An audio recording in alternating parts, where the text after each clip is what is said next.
Talakayin pa natin ang mga issue sa impeachment trial ni Vice President Sara Duterte.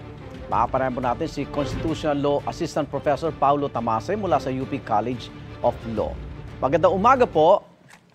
Magandang umaga, Igan, at sa inyong mga tagapanood. Unang tanong po, pwede nga ba ang de facto dismissal ng isang impeachment case sa pamagitan lang ng isang Senate resolution at wala ng paglilitis?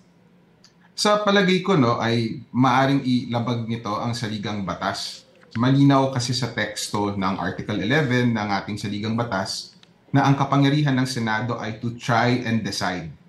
Ibig sabihin nun, kailangan niya magkaroon ng isang proseso upang tingnan ng ebidensya na laban dito kay Vice President Duterte at gumawa ng desisyon kung siya nga ba ay guilty o not guilty. Opo. Pero himayin pa natin, Professor Tamase, halimbawa na i-file nga po yung resolution next week o sa mga susunod pang linggo, nagbotohan sa Senado, nanalo yung majority, umabor sa naturang resolusyon. Ibig ba sabihin nito, kaya nang patayin ng resolution ng isang impeachment case? Ultimo ang mangyayari dyan ay, kasi Igan, nasa open waters tayo, hindi natin alam kung anong nangyayari sa ganitong sitwasyon. Opo. Sa palagay ko, bilang resolusyon ng Senado ay magkakaroon ito ng isang legal effect. Maaari nga talagang ma-dismiss yung kaso laban kay Vice President Duterte. Ngunit, hindi ibig sabihin nun na mamamatay na yung impeachment. Maaaring tratuhin ng 20th Congress, ng Senado ng 20th Congress na buhay pa rin yung impeachment bate sa komposisyon nila. Opo. Maaari din naman na may maghain ng reklamo sa Supreme Court upang ipag-utos ang pagpapatuloy ng impeachment. So, mahirap mag-speculate at this point. Opo. Pero sa mga umiiral bang mga batas at kung meron mang desisyon sa Supreme Court, pwede bang maitawid mula 19th Congress papuntang 20th Congress yung impeachment trial? Sabi kasi nila, lahat daw ng trabaho ng Kongreso sa 19th Congress napuputol na po pagkatapos ng kanilang mandato.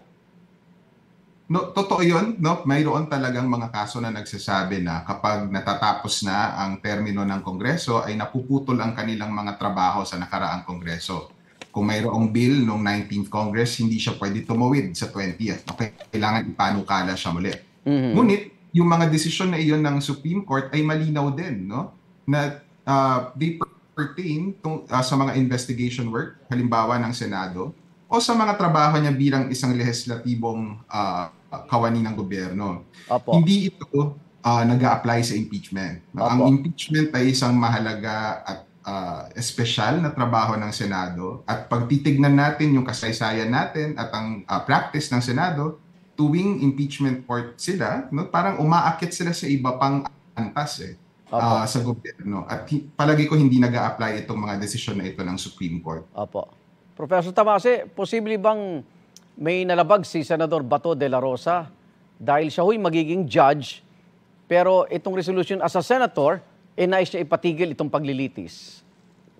So, dalawang bagay, Igan. Sa una, palagi ko karapatan naman ni Senator de la Rosa kung gusto niya talaga maghain ng resolusyon bilang prerogative na yun bilang senador. Ngunit, bilang senador, manunumpa din siya sa pagiging politically neutral pag nagsimula na yung impeachment. Tama po, opo. Kung nilabag niya iyon, ay isang question na naaayon sa Senado. Hindi siya para sa atin na magdesisyon. Dahil sila lamang ang may kapangyarihan upang sabihin kung ang kanilang mga kapwa kasapi ay nilabag ang kanilang mga patakaran. Sabi po ni Congresswoman Laila de Lima, posibleng nalabag ni Senate President Chis Escudero ang konstitusyon dahil sa delay dun sa tinatawag na forthwith clause. So, ito bang nangyayari ngayon na halos mag-3 o 4 na buwan na? Hindi ito yung forthwith, Professor? Sa palagay ko, nung nagkaroon kami ng forum nito sa UP noong Pebrero, medyo hati itong mga panelists namin, yung mga eksperto na aming inimbita. Sa palagay nila, pwede naman talagang hindi ituloy kaagad ng Senado dahil meron nga silang recess. Ngunit lahat sila ay sumasang-ayon na kapag nag-resume na ang session ng Senado ngayong Hunyo ay tungkulin ng Senado na ipagpatuloy. Hindi pa ako prepared na umabot sa sinabi ni Senator De Lima na nilabag ni Senator Escudero ang saligang batas. May ilang araw pa ang session.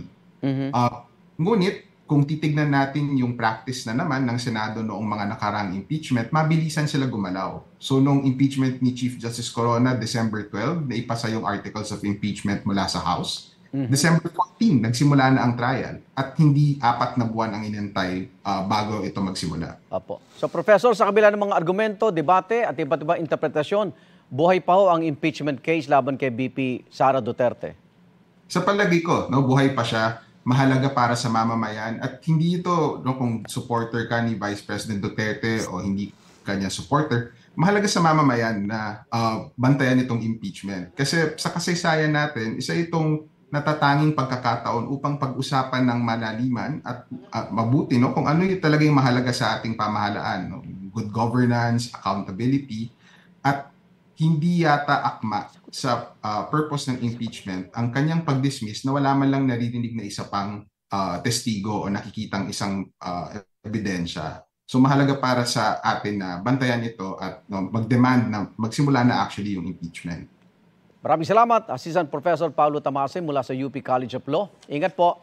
Maraming salamat. Igan, mauna ka sa mga balita, mag-subscribe na sa GMA Integrated News sa YouTube para sa iba't ibang ulat sa ating bansa.